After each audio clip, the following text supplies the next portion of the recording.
আমি তো প্রথমবার দেখলাম হিন্দু ধর্মের আমাদের হিন্দু শাস্ত্রের গীতা ভগবত শ্রী ভগবত গীতা দেখতে পাচ্ছ, ডিজিটাল গীতা অ্যাকচুয়ালি।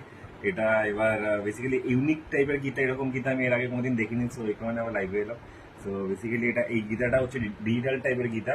এটা দেখতে পাচ্ছ মহাভারতে কুরুক্ষেত্রের যুদ্ধর একটা ছবি দেওয়া আছে, সমস্ত ছবি দেওয়া আছে। এখানে সব থেকে জিনিস হচ্ছে যেখানে যা টাচ করবে প্রত্যেকটাই সাউন্ডই সেরকমই পাবে। এবার আমি দেখাবো, সায়নটা ভালো করে দেখাবো যে কিরকম কিভাবে এটার অ্যাকচুয়ালি হয় গীতাটা। এখানে ডিফারেন্ট ল্যাঙ্গুয়েজে গীতাটা দেখতে পাচ্ছ, অনেকটা মোটা বইটা। তো এবার কি কি ল্যাঙ্গুয়েজ আছে একবার দেখে নেবে।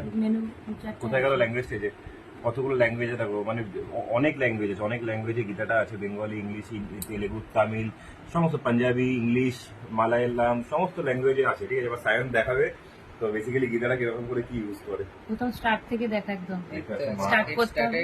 চল স্টার্ট। গেট স্টার্টেড, এটা শুরু হলো, এই বলে শুরু করলো, এই কথা থেকে শুরু হলো। যেখানেই টাচ করবে, ময়ূরে টাচ করলে ময়ূরের আওয়াজ, এই যেখানে ময়ূরের ছবিটা আছে, ময়ূরে টাচ করলে ময়ূরের আওয়াজ আছে।